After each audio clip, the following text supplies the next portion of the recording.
নমস্কার, বাঙালির পেট পুজো চ্যানেলে আপনাদের সকলকে জানাই স্বাগত। আজকে আমি ইলিশ মাছের একটা অন্যরকম রেসিপি আপনাদের সঙ্গে শেয়ার করব।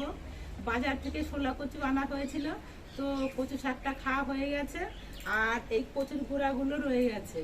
এই কচুর গুঁড়া দিয়ে আর ইলিশ মাছ দিয়ে একটা রেসিপি তৈরি করব, সেটা আপনাদের সঙ্গে শেয়ার করছি। প্রথমেই আমি এই কচুগুলোকে ছুলে নিয়ে কেটে নিচ্ছি।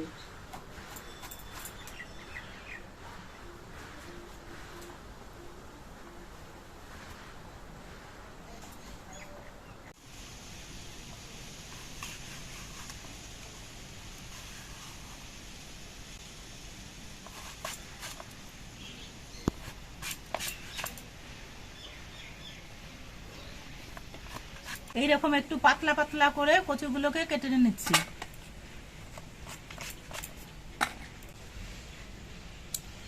কচুগুলোকে কেটে নেওয়া হয়ে গেছে, আর কচুর এই শেষ অংশটা নেব না।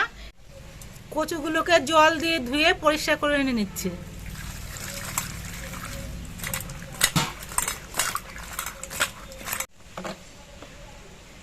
এবার এই কচুগুলোর মধ্যে একটু নুন মাখিয়ে রেখে দেব।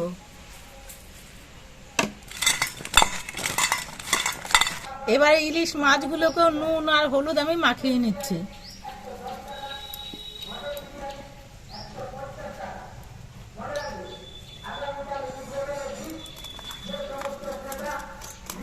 কচুগুলোকে নুন মাখিয়ে রেখেছিলাম, 15 মিনিট হয়ে গেল।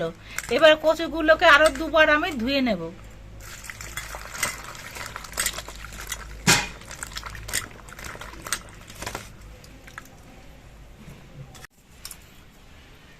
এই রান্নাতে কালো জিরে বাটা লাগবে, তার জন্য আমি শুকনো কড়াইতে কিছু পরিমাণ কালো জিরে ভেজে নিচ্ছি।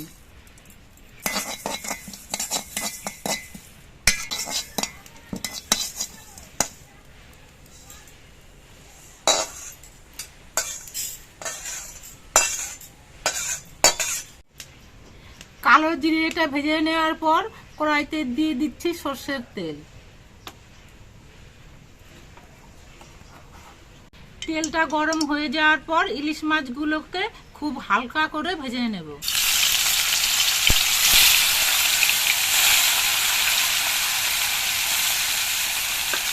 দেওয়ার সঙ্গে সঙ্গে এপিট করে উল্টে দিয়ে আমি ইলিশ মাছটাকে নামিয়ে নেব।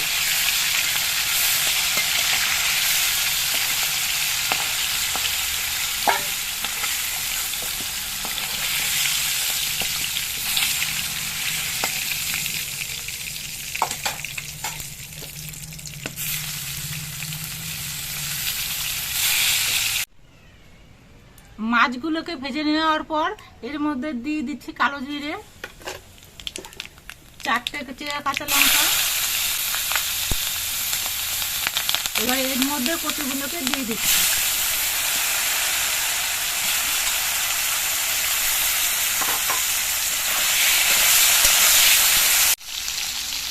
এবার কচুগুলোকে একটু ভেজে নেব।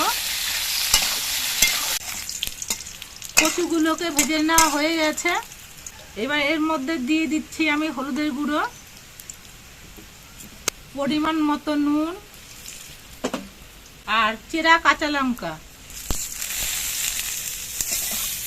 একটু জল দিয়ে দিচ্ছি যাতে হলুদের গুঁড়োগুলো পুড়ে না যায়।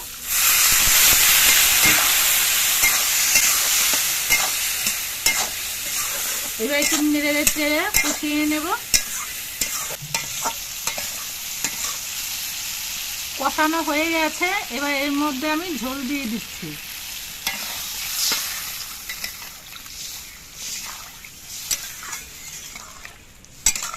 ঝোলটা ফুটে ওঠার পর এর মধ্যে ভেজে রাখা মাছগুলোকে দিয়ে দিচ্ছি।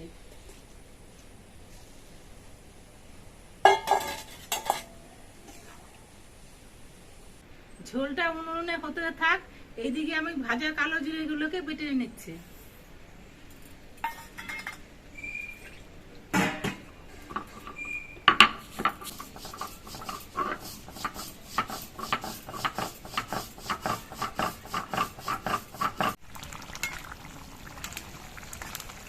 কচুগুলো সব সেদ্ধ হয়ে গেছে।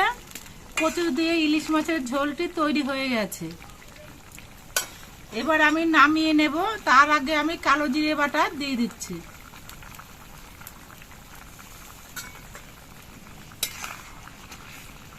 কালো জিরে বাটা দিয়ে আর আমি জাল দেব না। এবার আমি নামিয়ে নিচ্ছি।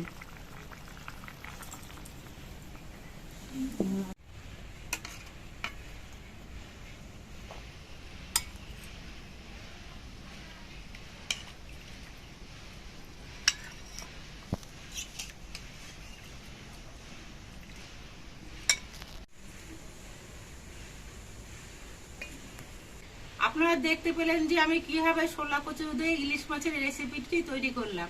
আপনারা তো অনেকভাবে ইলিশ মাছ তৈরি করে খেয়েছেন। এরকম ভাবে শোলা কচু দিয়ে যদি ইলিশ মাছ না খেয়ে থাকেন তাহলে একবার তৈরি করে খেয়ে দেখবেন। আশা করছি খুব ভালো লাগবে।